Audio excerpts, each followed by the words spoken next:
우리 목사님은 진리의 띠를 띠시고 구원의 투구를 쓰시고 믿음의 방패를 가지시고 성령의 검을 가지시면서 성령님과 함께 동행하시는 믿음의 파수꾼 우리 김상신 목사님을 소개합니다.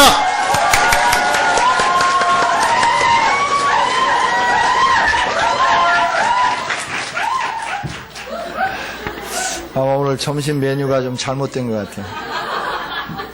냉이국이 좀 이상했나 아니면 아직 떡도 안 먹었는데 지금까지 한 모든 거는 다 사실이고요. 하나님만 영광 받으실 줄 믿습니다. 하나님만 영광 받으셔야죠. 저는 주님의 은혜 생각할 때마다 너무나 감격스럽고 또 눈물이 앞을 가리고 또 우리 남전도 회원들이 화려한 퍼포먼스가 없어도 좋고 정말 하나님 앞에서 그 진국 같은 믿음의 고백 내 일생 다가도록 주께 더 가기 원합니다. 할렐루야.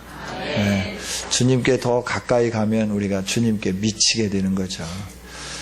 주님께 미치기만 하면 우리는 달라지는 거예요. 할렐루야. 자, 기도하겠습니다. 하나님, 화려함은 없어도 뚝배기와 같이 아름답지 않아도 그래도 주님을 향한 뜨거운 열정이 있는 우리 남전도회를 사랑해 주셔서 감사합니다. 오늘 드리는 예배를 받으시고 우리 남성들의 가슴이 뜨거워지게 하여 주옵소서.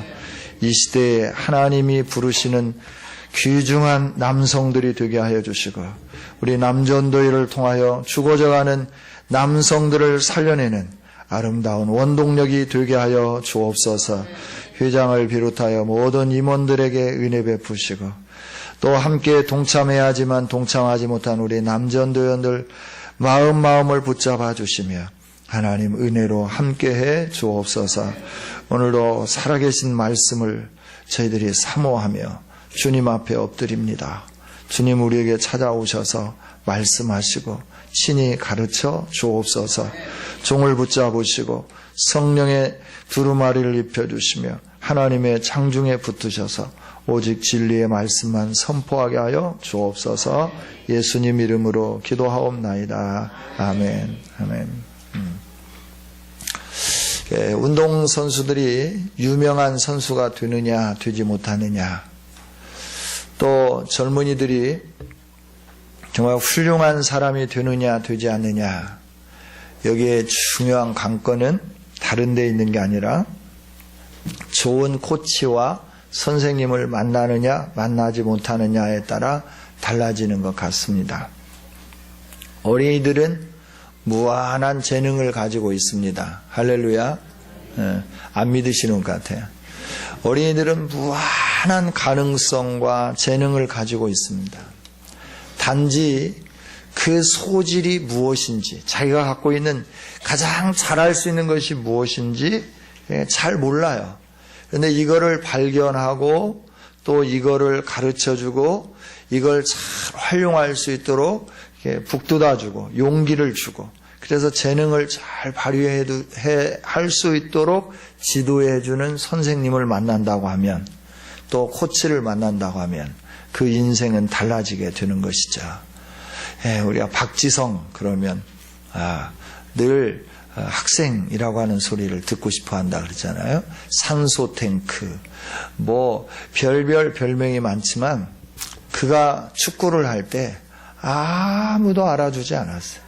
평발해 키는 작지요. 뭐 어디에 써먹을 게 별로 없다 그래서 우리나라의 유수한 대학이나 이런 감독들도 박지성 선수를 눈여겨보지 않았어요. 그냥 저런 애도 있구나 이런 정도 수준이었죠. 그런데 히딩크라고 하는 사람이 전국을 순회하면서 프로 선수들을 보고 또 대학 선수들의 그 경기하는 모습을 바라다 보면서 박지성이 얘는 조금만 다듬으면 쓸 수 있다라고 하는 쓸모가 있다고 하는 그 가능성을 본 거예요. 잠재력을 본 거예요. 그래서 그를 오라 부른 거죠. 그래서 그를 훈련을 시켰는데 맨체스터 유나이티드에서 지금도 유명한 선수로 뛰고 있잖아요.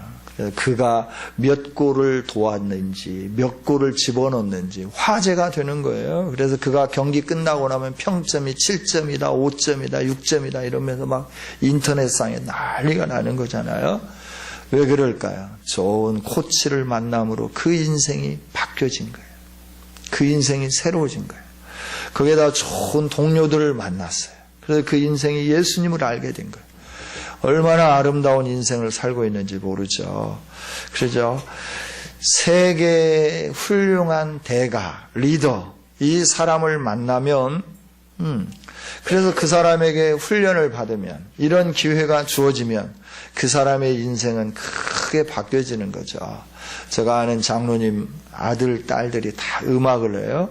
아들은 첼로, 딸은 바이올린을 하는데, 이제 다 이렇게 외국에 가서 공부를 하고 돌아왔어요. 돌아왔는데 이 아들이 지금도 영광스럽게 생각하는 거는 뭐냐면 정경화 있나요? 예. 그분이 그 악기 케이스 하나 줬대요. 악기를 준 것도 아니고 자기가 훌륭하게 될 때까지 사용했던 악기를 담아 넣었던 그 케이스 하나 선물로 주었는데 이게 너무나 행복한 거야. 그래가지고 행복하다고 막 이렇게 고백을 하는 거야. 이 장로님도 말씀하네요. 우리 아들이요. 정명환과 정경환과 그분이 이 케이스 하나 줬는데 너무너무 행복해 한다고 그러는 거예요. 왜 그러냐 그랬더니 이 사람이 세계적으로 이렇게 유명한 사람이잖아요. 근데 그가 그렇게 케이스를 선물로 주면서 누구를 만나게 해줬냐면 자기를 가르쳐준 스승을 만나게 해준 거예요. 그러니까 너무나 감격스럽다고 하네요. 케이스 자체가 감격스러운 게 아니라 그 케이스를 주면서 너는 재능이 있으니까 내 후계자로 내가 너를 삼아야 되는데 우리 스승님에게 가서 배워라. 그래서 이렇게 연결을 해줘가지고 독일에서 유학하면서 그분을 만나서 공부하게 돼서 아주 이렇게 기쁘다 이렇게 말을 하는 걸 들어봤어요. 사람들이 세계에서 잘 나가는 지도자 이분을 만나서 훈련받으면 인생이 바뀌어질 거라고 생각하는데 우리는 단순하게 세계적인 대가가 아니라 온 우주를 창조하신 하나님을 만난 사람들입니다. 할렐루야. 그렇다고 하면 우리의 삶은 무한대의 삶을 살아야 되지 않겠습니까? 그죠?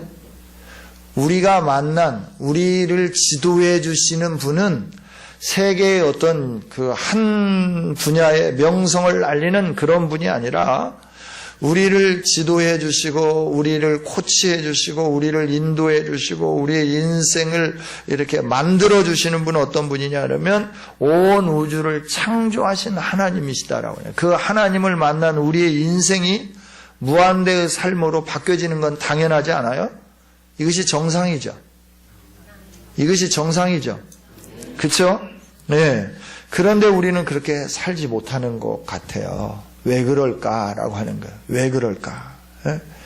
그것은 우리가 성경에서 늘 지적하는 것처럼 믿음이 부족하기 때문에 그렇다 하는 것이죠. 마태복음 17장 20절에 있는 말씀을 보면 진실로 너희에게 이르노니 너희가 만일 믿음이 한 겨자씨만큼만 있으면 이 산을 명하여 저리로 옮기라 해도 옮길 것이요 또 너희가 못할 것이 없으리라. 할렐루야.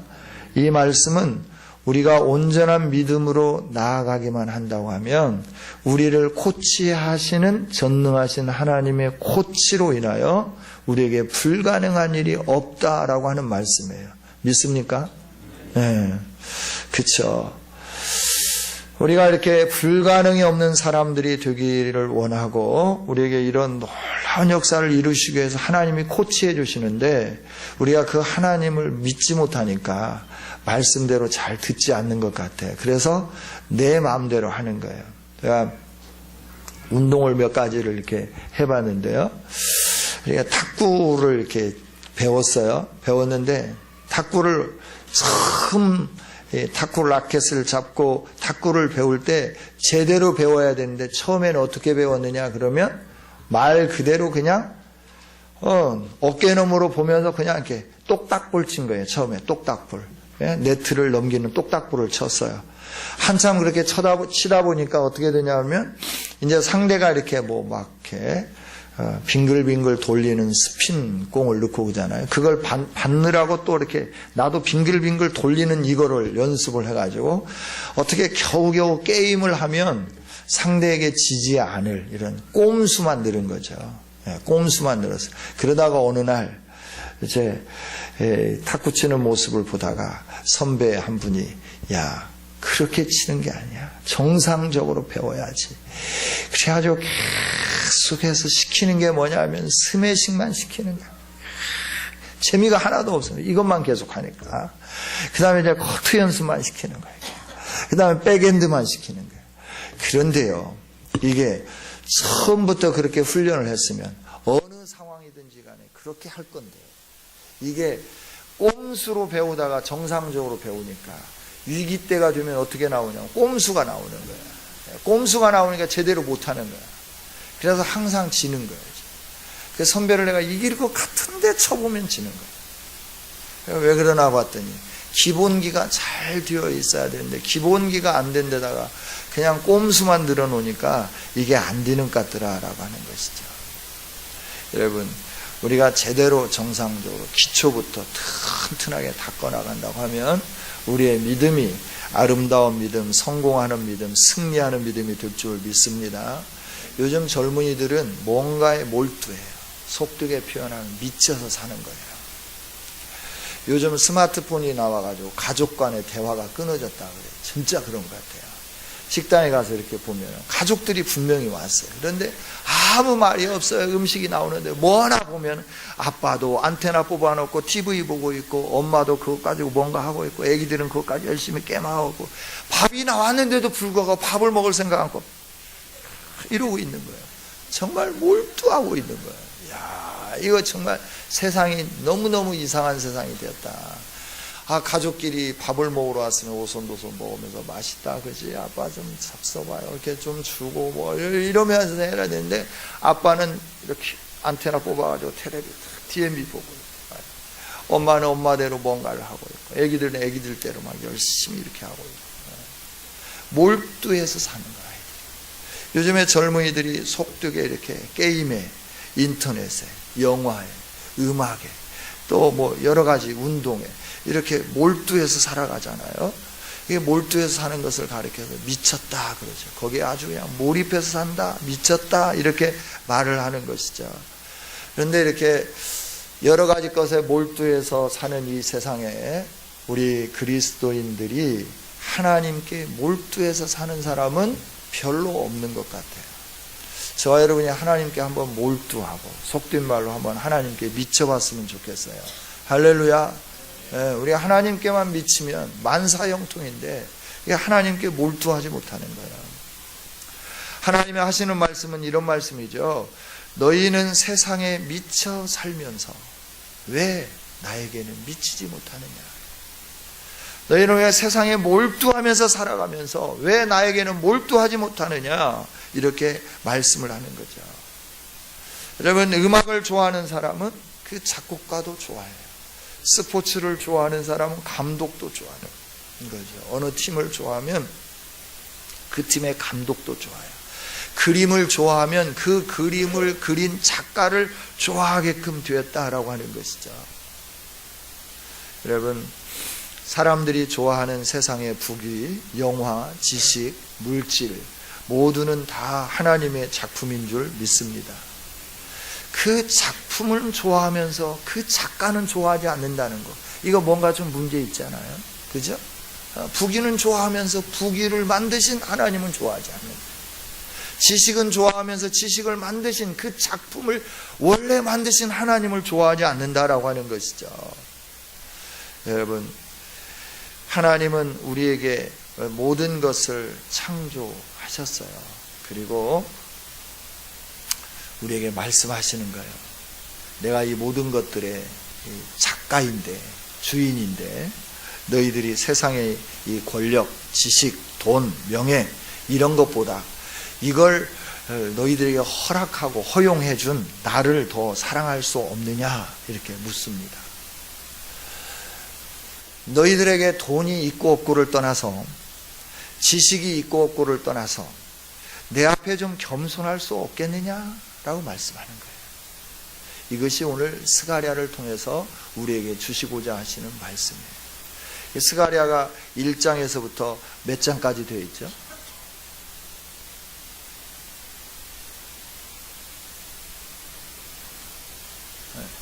14장까지 14장으로 되어 있는데 이 14장을 통해서 하나님이 하시려고 하는 메시지는 동일하게 한 가지 메시지.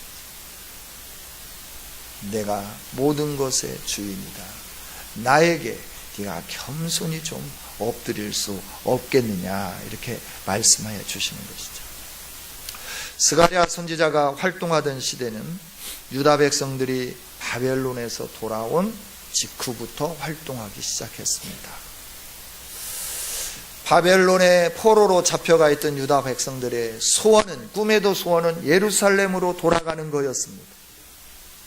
그래서 그발 강가에서 또 바벨론의 여러 강가에서 그들이 수금을 타면서 목 놓아 하나님을 향하여 부르짖으며 울며 간구했던 것은 하나님 우리들의 죄를 용서하여 주시고 하나님이 약속해 주신 그 언약의 땅으로, 복된 땅으로, 예루살렘으로 우리가 다시 돌아갈 수 있게 해달라고 그들이 소원을 가지고 기도하며 하나님 앞에 울부짖으며 나가게 된 것이죠. 이렇게 갈망했던 백성들이 이제 돌아왔습니다. 예루살렘에 돌아왔는데 직면한 것이 있습니다. 그것이 무엇이냐 그러면 폐허가 된 예루살렘 상황만을 그들이 갖게 되었다라고 하는 거예요. 무너진 성전, 무너진 성곽, 그리고 사람들이 살지 않는 황폐한 도시, 이게 그들이 열망하며 돌아왔던 예루살렘의 상황이었다 하는 것이죠. 그래서 그들이 예루살렘을 재건하려고 시도를 했지만 여러 가지 어려움 때문에 좌절되었습니다. 그래서 성전을 건축하려고 주춧돌을 놓았는데 15년 동안 방치해 버렸습니다. 이때 하나님은 학개 선지자와 함께 스가랴 선지자를 세우면서 성전을 다시 재건하라고 명령을 하시는 것이죠. 유다 백성들이 몸은 돌아왔지만 마음만은 아직도 여전히 하나님께로 돌아오지 않은 그 상황을 책망하면서 너희가 돌아왔으니 마음도 내게로 돌아오라 말씀하는 것이죠. 70년간 포로 생활을 하나님은 별거 기간으로 여겼습니다. 사랑하는 사람이 별거하면서 산다는 거 참 힘들죠. 그 기간 동안에 이스라엘 백성들은 무엇 때문에 포로 생활을 했으며 무엇 때문에 이 복된 땅, 약속의 땅 시온에서부터 쫓겨났는지 진지하게 생각해 볼 수 있는 기간을 허락하신 것이죠. 왜 내가 이렇게 하나님과 별거하면서 살아야 되는가? 그래서 곰곰이 물으면서 그들이 생각하고 그들이 행한 일은 뭐냐 하면 자기들의 죄, 조상들의 패역한 죄를 진정으로 회개하고 돌아가기를 원했어요. 열망했어요. 이게 우리가 보면 느헤미야의 기도에서도 나오잖아요. 하나님, 우리 열조가 범죄했습니다. 내가 하나님 앞에 범죄했습니다. 불쌍히 여겨주시고 용서해달라고 기도하잖아요. 이렇게 회개하고 돌아왔죠. 그래서 하나님도 그들에게도 돌아오고, 그래서 예루살렘 시온을 그들에게 이렇게 받을 수 있도록 은혜를 허락해 주신 것입니다. 그런데 그들이 돌아와가지고 행하는 일들은 하나님께 온전히 돌아오는 일이 아니었다라고 하는 것이죠.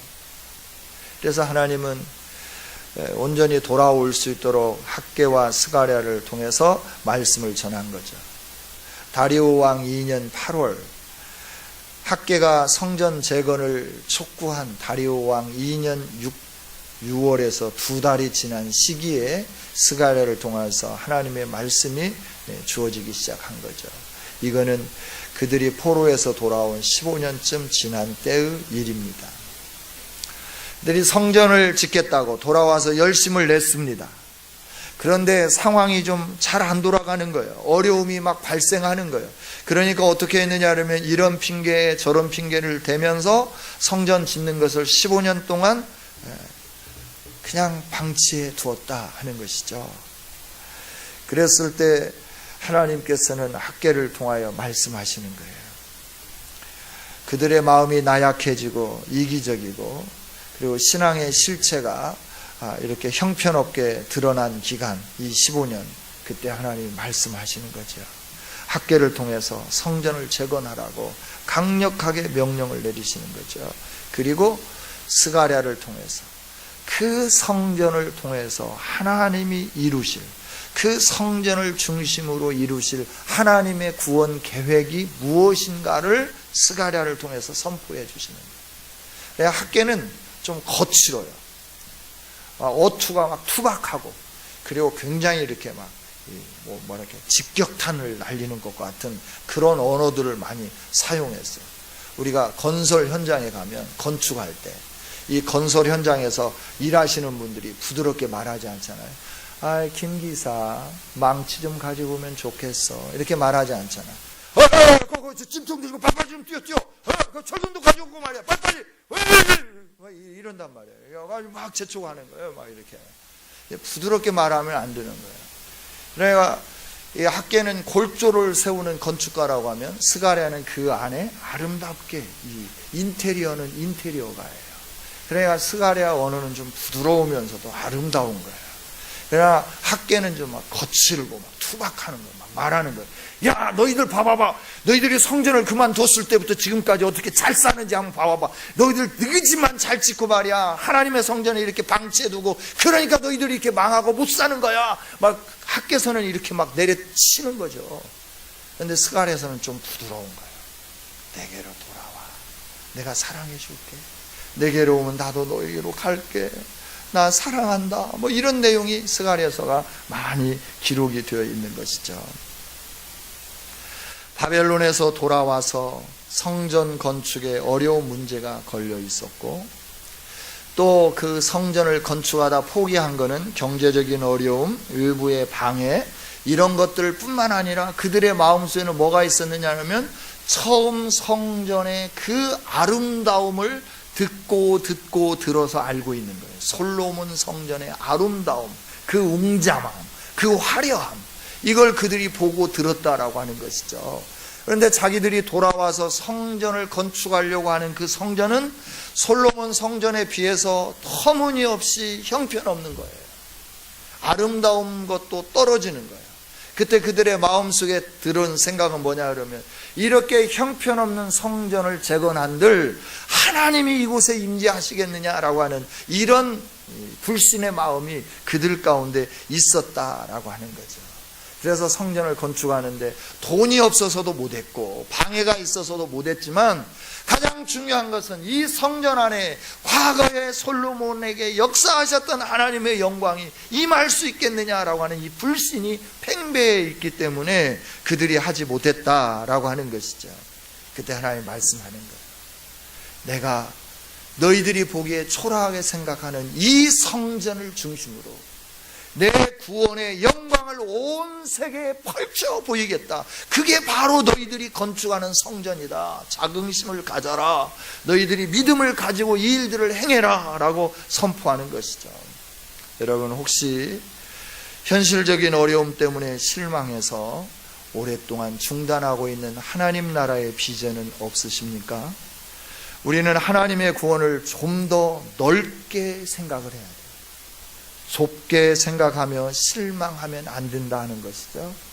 하나님의 구원 계획은 우리가 생각하는 것처럼 좁은 범위가 아니에요. 열방을 구원하시기를 원하는 그런 하나님의 계획이신 줄 믿습니다. 그래서 우리가 해야 할 일이 있어요. 그게 뭐냐? 2절입니다. 같이 한번 읽어보겠습니다. 시작.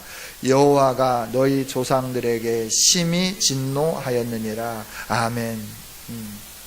지금 유다 백성들이 집착하고 있는 건 과거예요. 과거를 기준 삼아서 내가 왕년에는 이랬는데 지금 너무나 내가 초라해, 이런 생각을 가지고 있는 거죠. 그래서 그 과거 그 화려함, 그 과거의 명성, 그 과거에 이름 날렸던 거, 이런 거 생각하면서 지금 현재의 나를 너무나 초라하게 생각하고 그 나를 통해서 행하실 하나님의 위대한 역사를 바라보지 않고 과거에 내가 이랬는데 왜 요즘 나가 이러나 뭐 이런 생각을 갖는 그 유다 백성들에게 너가 과거를 집착하고 있는데 과거가 어떤 과거인가를 한번 바라보라 하나님 말씀하는 것이죠. 그게 뭐냐 그러면 2절에 있는 말씀이에요. 너희 조상들을 네가 이렇게 사모하고 조상들처럼 안 된 것에 대해서 너희들이 굉장히 이렇게 마음 아파하는데 나는 내 조상들을 너가 보다시피 내가 심판하고 진노했다. 내가 심하게 진노했다. 그럼에도 불구하고 네가 과거를 회상하고 과거로 돌아가기를 원하느냐? 그러면 안 된다라고 하는 거예요. 너가 지금 기준 삼는 게 뭐냐라고 하는 거예요. 지금 현재 내가 너에게 행하기를 원하는 나의 뜻, 나의 이 계획, 내가 너에게 전달해준 선포해준 이 아름다운 말씀을 네가 오늘의 기준으로 삼으면서 사느냐, 아니면 과거에 화려했던 어떤 명성, 과거에 지나가버린 그 하나님이 싫어했던 어떤 그런 것들, 이런 것들을 네가 이 기준으로 삼으면서 그걸 하기를 원하느냐라고 말씀하는 거죠. 그러면서 과거에 그 화려하게 보였지만 내가 싫어서 버리고 내가 완전히 파괴해버린 그 과거를 네가 회상하면서 그거를 연상하지 말라. 그것과 단절해라. 하나님은 이렇게 말씀하는 것이죠. 유다가 바벨론에 끌려간 이유가 뭡니까? 그 조상들이 하나님의 말씀을 떠나 범죄했기 때문에 그들이 포로로 잡혀간 거 아니겠습니까? 하나님이 눈동자처럼 사랑하는 백성들인데 그들이 이렇게 어려움을 겪고 힘듦을 겪고 아픔을 겪고 대낮에 백주에 죽임을 당하고 정말 눈뜨고는 볼 수 없는 그 상상할 수 없는 말로 이루 형언할 수 없는 일들이 일어나는 그 아픔을 겪었단 말이죠. 왜 그랬느냐라고 하는 거예요. 그 조상들이 하나님을 떠나고 하나님의 말씀을 멸시하고 심히 범죄했기 때문에 그랬지 않느냐라고 하는 거예요. 너희들은 그 화려한 의형, 화려한 그 아름다운 그걸 바라다보고 과거처럼 되어야 되는데 왜 이러느냐, 이런 마음을 갖는데 전혀 그러지 말라라고 말씀하는 거죠. 조상들이 지은 죄가 있죠. 성전의 기능을 죽여버렸습니다. 성전의 기능이 뭐예요? 성전이 존재하는 이유가 뭐예요? 성전에서는 죄를 사하는, 죄를 치료하는, 그래서 하나님 임재 앞에 나갈 수 있는, 하나님과 친밀한 교제를 만드는 그곳이 바로 성전이었다라고 하는 것이죠. 죄를 치료하는 기능을 제대로 수행하는 곳이 과거의 성전의 기능이었어요. 그래서 성전에서 선포된 게 뭐냐면 하나님의 진리의 말씀이 선포된 거예요. 성막에서 하나님의 진리의 말씀이 선포되었고 사사시대를 지나고 왕정시대에 이르러서 솔로몬의 성전이 건축되고 난 다음에 성전에서 행한 일이 뭐냐면 계속해서 하나님의 진리의 말씀이 선포된 거죠. 그런데 성전의 이 기능이 약화되기 시작하니까 하나님이 누구를 세우시느냐 그러면 제사장들을 통하여 하나님의 진리의 말씀을 선포하던 것을 바꾼, 그래서 선지자들을 선택합니다. 그래서 선지자들이 이 광야에서 외치는 자의 소리로 하나님의 말씀을 선포하고 주께로 돌아오라, 그렇지 않으면 죽는다라고 말씀을 하고 외치는 거죠. 그럼에도 불구하고 백성들이 잘 말을 알아듣지 않는 거예요. 왜? 선지자로 부름을 받는 사람은 뭐 이렇게 농사짓는 농사꾼 뭐 이런 거, 소를 가지고 막 농사를 짓다가 와 이렇게 밭을 가는데 하나님이 야 너 내가 택했다, 내가 너를 통하여서 일하기 원한다, 내 말을 대언해라 그러니까 예 하나님 그러겠습니다. 그리고 가서 선포하니까 어느 날 농사꾼이 와가지고 자기가 막 하나님 말씀 받았다고 막 선포하고 막 나가니까 백성들이 그걸 그래 하나님 말씀 받아서 좀 잘 들을게 이렇게 하는 게 아니라 넌 농사꾼이잖아, 너는 뽕 치는 사람이었잖아, 너는 누에 키던 사람이잖아, 너는 소를 가지고 밭 가는 사람이잖아, 무슨 소리야, 이 돌아도 그냥 어지간히 돌았네 이러면서 그냥 무시하고 멸시하는, 그래 하나님의 말씀을 들으려고 하지 않는 거예요. 그전에는 성전에서 제사장들을 통하여서 이 전통적으로 내려오는 제사장들 거룩한 예복을 입고 예식을 행하면서 그러면서 성전에서 선포하는 말씀을 들으니까 백성들이 아멘하고 순종하기도 했는데 이 일들이 이루어지지 않으니까 선지자를 통하여 말씀하지만 그들이 말을 알아듣지 않는 거예요. 그리고 계속 하나님을 떠나면서 살아가는 것이죠. 하나님의 성전의 기능은 참된 말씀이 선포되어서 죄가 얼마나 무서운 것인지를 백성들로 하여금 알게 하는 거예요. 그래서 그 죄를 떠나게 만드는 거예요. 죄를 지었다고 하면 그 말씀에 비추어서 참회하고 하나님의 진리 앞에 반응할 수 있도록 만드는 것이 성전에서 해야 할 일들이었다라고 하는 거예요. 하나님의 말씀을 받아서 그 하나님의 말씀이 온전하게 선포되고 하나님의 말씀이 선포되어서 그 말씀을 받아들여 회개하는 역사가 일어나도록 하는 것이 성전의 기본적인 그런 역할이었다라고 하는 것이죠. 그런데 성전이 감당해야 할 이 본질적인 기능이 예루살렘 성전에는 없었다는 거예요. 그래서 성전이 망하게 된 겁니다. 그 다음에 조상들이 화려한 성전에서 저지른 두 번째 죄는 뭐냐 그러면 삶과 예배가 일치하지 못한 거예요. 예배 따로 삶 따로였다라고 하는 것이죠. 여러분, 예배는 삶의 열매를 그대로 가져와서 하나님께 바치는 것인 줄 믿습니다. 승리했으면 승리의 삶을 그대로 가져와서 하나님, 제가 부족한 믿음으로 살았는데도 이기게 해주시니 감사합니다 하면서 기쁨으로 드리는 것이 예배. 실패했으면 실패한 삶을 그대로 가져와서 비통한 눈물을 흘리면서 하나님, 이번에는 제가 실패했습니다 하면서 회개의 눈물을 가지고 상한 심정으로 하나님께 드리는 것이 참된 예배다라고 하는 거예요. 그런데 화려한 성전에서 예배를 드리던 과거의 유다 백성들은 어떻게 했냐면 실패했음에도 불구하고 그냥 유형으로 아름답게 치장을 한 거예요. 수술을, 경문이, 이 견문이 넓은 수술을 달고, 그러고 난 다음에 이렇게 폼 탁 잡고 와가지고 실패했음에도 불구하고 나는 거룩하다 뭐 이러면서 예배드리는 거예요. 예수님도 그걸 막 이렇게 성전에서 예배하는 자들을 비유로 말씀하시잖아요. 이 가난한 여인은, 이 세리는 기도할 때 감히 얼굴을 들을 수 없어도 그냥 무릎 꿇고 주여 주인이 나이다 불쌍히 여겨 주소서 이렇게 기도를 하는가 반면에, 또 이 유대인들은 막 이렇게 화려한 복장을 입고 딱 기도 시간에 와서 막 앞에서 손을 딱 들고 주님, 저 세리와 같이 범죄하지 않게 해주셔서 감사나이다 뭐 이러면서 예배했다고 하는 것이죠. 누가 어떤 예배를 하나님이 더 받으실 건가? 이 화려한 예배는 받지 않으신다고 예수님도 말씀해 주시잖아요. 이 화려한 예배가 중요한 게 아니라고 말씀해 주시죠. 왜 그럴까요? 삶과 예배가 일치하지 못하기 때문에 하나님이 그러셨다라고 하는 거예요. 여러분, 우리는 삶과 예배가 일치되어야 될 줄 믿습니다.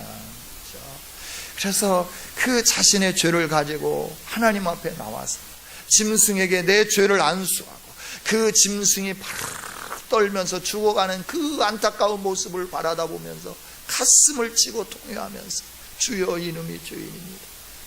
용서하여 주세요. 용서하여 주세요. 떨면서 두려운 마음으로 하나님 앞에 이렇게 서가야 되는데, 이들은 범죄하면서도 하나님 앞에 예배할 때 하나님이 나에게 이렇게 복 주시니 감사합니다 이러면 홀리보이스로 막 이러면서 나가는 거예요. 이게 위장된 모습으로 나가는 거예요. 이게 하나님 너무 싫으신 거예요. 그래서 말씀하시잖아요. 이사야를 통해서도 말씀하시고, 내 성전문을 좀 꽉 닫아버렸으면 좋겠다, 더 이상 예배 좀 안 드렸으면 좋겠다라고 말씀하는 거예요. 왜? 이런 위선이 너무나 많으니까, 이런 잘못된 일이 너무나 많으니까, 이 거룩하지 못한 이 유선적인 그 삶을 가지고 하나님 앞에 나오는 일이 너무 많으니까 그렇더라라고 하는 거예요. 그런데도 불구하고 성전에서 제사장들이 바르게 말씀으로 그들을 깨우쳐주지 못한 거예요. 그래야 하나님께서 그 성전의 문을 닫아버리는데, 그냥 하나님의 백성들의 성전의 문을 어떻게 닫았냐면 이방인들을 통해서, 이방인들이 와서 성전을 다 회파해버리고 문짝도 뜯어가고 놋으로 만든 것도 가져가고 뭐 다 가져가 버리고, 그러고 나면서 성전이 회파되게 된 것이죠.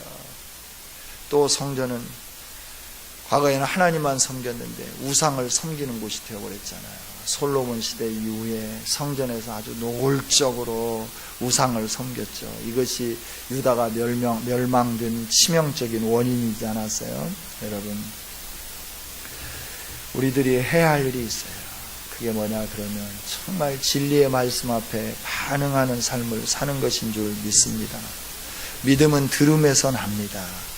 그리스도의 말씀을 들음으로 우리에게 믿음이 날마다 이렇게 형상되고 이렇게 계속해서 성장하고 자라나게 되는 줄 믿습니다. 할렐루야. 예, 오늘 우리의 문제가 뭐예요? 어려서부터 하나님의 백성, 크리스찬의 가정에서 태어났고 기독교 문화를 그냥 접해서 그냥 예배를 어떻게 하는지, 기도를 어떻게 하는지 말하지 않아도 그냥 천상유수로 잘하는 거예요. 마음은 하나도 없는데 입술로는 막 기도도 너무너무 유창하게 잘하는 거예요. 이게 기독교 문화에 접해서 그러면서 그 기도 소리를 들으면서 은혜스럽다 이렇게 말하기도 하고 그러는 것이죠. 이것이 중요한 게 아니다라고 하는 거예요. 정말 중요한 거는 우리가 하나님의 말씀으로 제대로 세워지고 자녀들을 하나님의 말씀으로 제대로 가르치는 일인 줄 믿습니다. 정말 가식 없는 진실한 삶을 살 수 있는 이걸 가르쳐 줘야 되는 것이죠. 여러분, 이게 우리가 해야 할 일이다 하는 것이죠.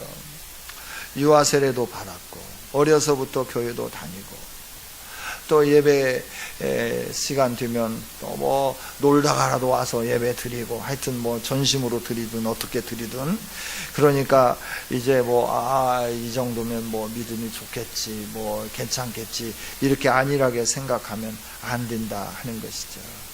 우리는 경제적으로는 좀 못 사는 한이 있어도 목숨을 걸고 말씀을 확실하게 지키고 가르치고 그래서 자녀들과 나 개인을 확실한 신자로 만들어야 할 줄 믿습니다. 이렇게 살아가면 가정 안에 다른 어려운 일들은 하나님께서 친히 해결해 주세요. 너무 걱정하지 마세요. 굶으면 좀 굶죠, 뭐 어째요. 제가 처음에 개척해가지고 쌀이 떨어졌는데 또 주머니도 비고 그래가지고 며칠을 굶었어요. 며칠을 굶었어요. 굶으니까 굶는 것도 괜찮더라고요. 저 굶는 거는 괜찮은데 문제는 뭐냐면 어린 아이들. 아빠가 이렇게 해서 그러니까 아이들이 굶는 걸 보니까 참 하나님 앞에 이렇게 하소연이 되더라고요. 하나님, 나는 굶어도 괜찮아요. 내가 하나님의 사랑을 받고 내가 이 길 간다고 했으니까.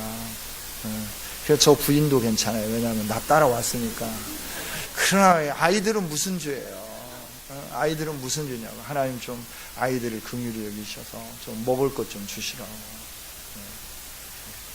그런데 그냥 40kg 쌀이 그냥 한 차례 그날 저녁에 하나님이 갖다 주셔보더라고. 할렐루야. 이게 하나님이 하시는 일이에요.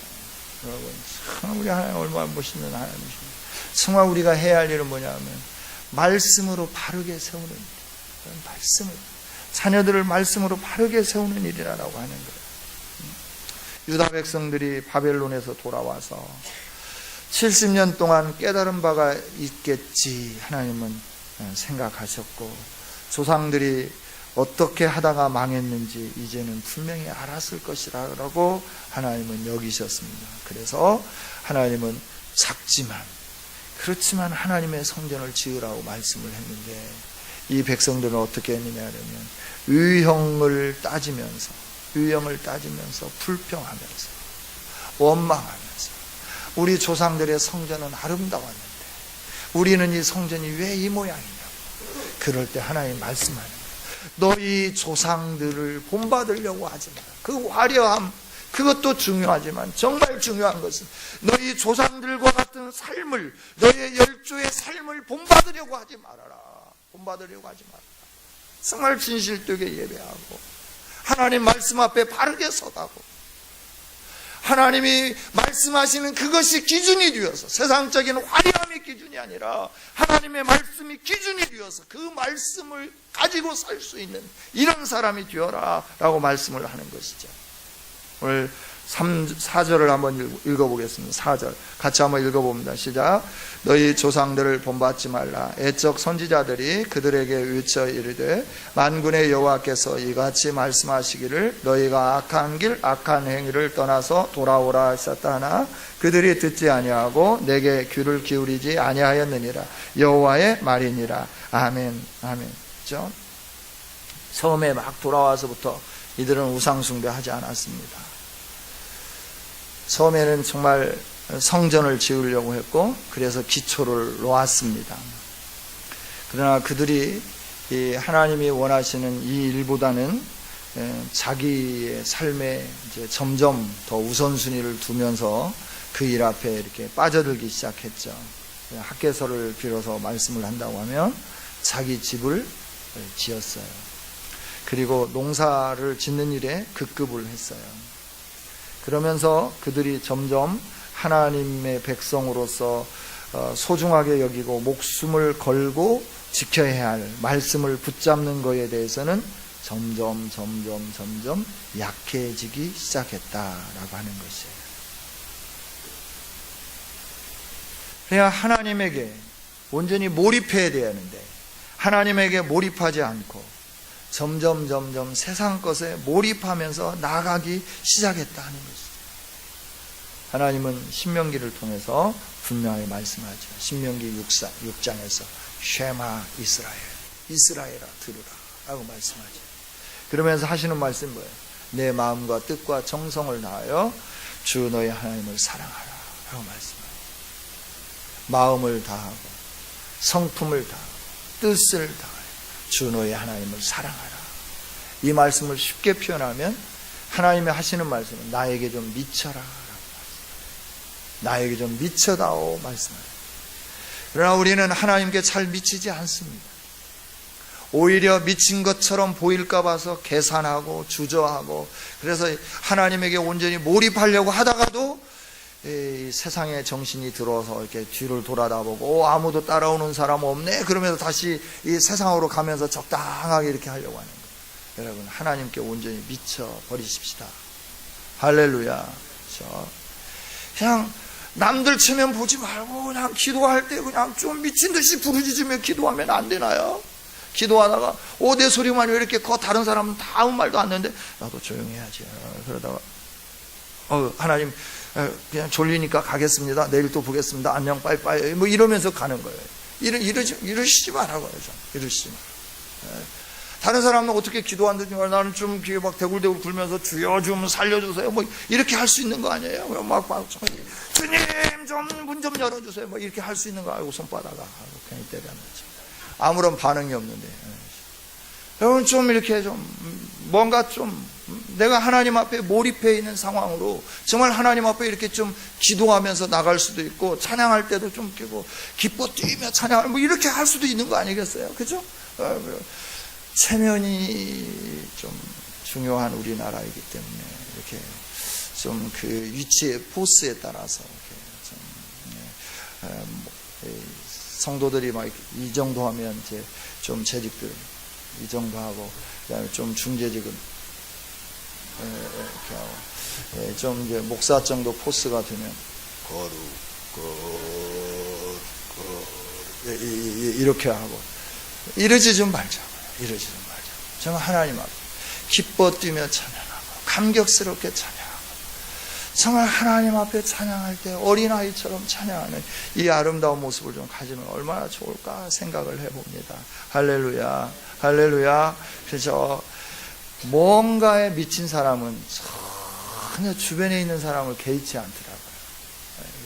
그냥 미쳐있는 사람 보면 그냥 항상 웃는 사람은 계속 웃는 거예요.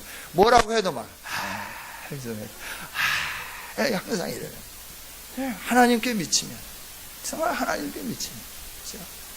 하나님께 미치면 하나님이 하시기를 원하시는 그 일을 행할 때 부끄러워하지 않는 거죠. 주변을 돌아보지 않는 거죠. 그래서 하나님이 하시기를 원하는 그 일이 좋아서 그냥 계속해서 전진해가고 돌진해가고 이 일들을 하는 것이죠. 하나님은 소수의 귀한 자를 통해서 하려고 하는 계획이 있으셨어요. 그건 뭐냐 그러면 과거에 멸망당한 솔로몬 시대의 영광스러움으로 귀환하는 것, 복귀시키는 이 일이 아니라 현재는 좀 초라하고 과거에 비해서 성전의 사이즈는 좀 적고 성전을 건축하는 재료들은 화려하지 못하다 하더라도 백향목으로 짓지는 아니하였다 할지라도 그 아름다운 화강암으로 지은 건축물은 아니라고 할지라도 하나님이 하시려고 했던 그건 뭐냐 그러면 돌아온 이스라엘 백성들, 그 죄로 말미암아 그 힘들고 어려웠던 죄에 대한 벌을 다 받고 난 다음에 새로운 마음과 새로운 각오를 가지고 하나님과 함께 동행하려고 돌아온 그 백성들을 세우면서 그 백성들과 함께 만나면서 하나님의 말씀이 그들 가운데 온전하게 선포되어져 가면서 그 말씀으로 회개하고 그 말씀으로 새로워지고 그 말씀으로 능력 있게 살아가는 그들을 통하여서 믿음의 선구자로 세워 열방을 회복하고 열방을 구원하려고 하는 것이 하나님의 계획이었다라고 하는 거예요. 포로에서부터 돌아온 이스라엘 백성들, 이미 멸망해버려서 쓸만한 사람들은 다 귀화되어서, 그래서 그 사상이 바뀌었고 그들의 믿음을 지키려고 노력했던 사람들, 소수의 몇몇 사람들을 불구하고 나머지 사람들은 다 세상의 그 지역에 살면서 거기에서 상업을 하고 거기에서 뭔가를 행하고 거기에서 뭔가 자녀를 낳고 출세하고 성공한 삶을 사는 그들이 아닌 예루살렘 회복을 기대하고 예루살렘을 통하여 하나님이 주실 복을 기대하면서 어렵고 힘들지만 돌아갈래 고향 예루살렘으로 돌아온 믿음의 소수의 사람들을 통하여 하나님이 하시려고 하는 것은 솔로몬의 영광스러운 과거의 화려함으로 돌아가서 하나님 말씀이 없는, 그래서 멸망당하는, 하나님이 싫어하는 악을 행하는 그런 사람들이 아니라 하나님이 기뻐하시는 진리를 순종하고 진리를 따라 사는 그들을 통하여 믿음의 선구자로 세워서 온 열방 가운데 하나님이 나타나 보여주실, 하나님이 이루실 열방을 향한 구원의 계획, 이 계획을 선포하기를 원하시는 것, 이게 바로 하나님이 가지신 포로에서부터 돌아온 백성들을 향한 하나님의 계획이셨다라고 하는 것이죠. 그런데 그들은 생각하기를 과거의 화려함만 생각하고 과거의 아름다운 것만 생각한 거예요. 하나님이 가지신 계획이 아니라 사람들이 생각하고 있는, 너희들이 멸망했다가 다시 세워졌으니까 과거보다도 더 훨씬 화려하고 아름다운 삶을 살기를 원하는, 세상 사람들이 요구하고 세상 사람들이 원하는 그런 삶을 기대하고 바라봤던 그들에게, 그래서 실망하고 하나님이 그렇게 해주시지 않음에 따라 실망하고 낙심하고 좌절하고 하나님 말씀이 없는 삶을 살아가는 그들에게 하나님은 아니다, 아니다. 내가 너를 향하여 이루기를 원하는 계획은 사람들이 바라보는 그것이 아니라 내가 꿈꾸는, 내가 계획하고 있는, 내가 이루기를 원하는 내 마음의 간절한 소망, 그 소망을 너희를 통하여 펼치기를 원하고 이루기를 원한다. 이것이 내가 너를 포로에서부터 돌아와서 이 일들을 행하기를 원하는 나의 계획이고 뜻이다, 이렇게 말씀을 해주는 것이죠. 하나님의 말씀은 영원한 줄 믿습니다. 오늘 말씀해 보면 너희 조상도 죽었다, 너희 조상들에게 말씀을 선포한 자들도 다 죽었다. 그러나 내 말대로 모든 것은 성취되었다. 앞으로도 내 말대로 모든 것이 성취될 것이다. 따라서 과거를 기억하지 말고 잘 나가던 왕년을 버리고 겸손한 마음으로 주님이 새로이 빚어주실 영광스러운 모습을 바라보면서 하나님께 돌아와서 하나님께 미치고 진리에 미친 사람이 되었으면 좋겠다. 이게 오늘 말씀이 주시는 교훈인 줄 믿습니다. 이 말씀대로 순종하는 우리 교우들이요 남전도회가 되어지기를 주님의 이름으로 하나님 감사합니다. 오늘도 말씀을 주신 주님을 찬양합니다. 주님, 그렇습니다. 우리가 보는 것은 세상적인 화려함인데 주님이 말씀하시는 것은 세상적인 화려함보다 더 뛰어난 하나님 나라의 영광인 줄 믿습니다. 그 일을 이루시기 위하여 우리를 부르신 아버지, 주님이 부르신 뜻대로 쓰여지기를 원합니다. 그래서 하나님이 기뻐하시는 삶을 살고 싶습니다. 하나님 도와주시옵소서. 우리 남전도회를 도와주시고 오후 시간에 예배하는 모든 성도들을 도와주옵소서. 감사드립니다. 예수님 이름으로 기도하옵나이다.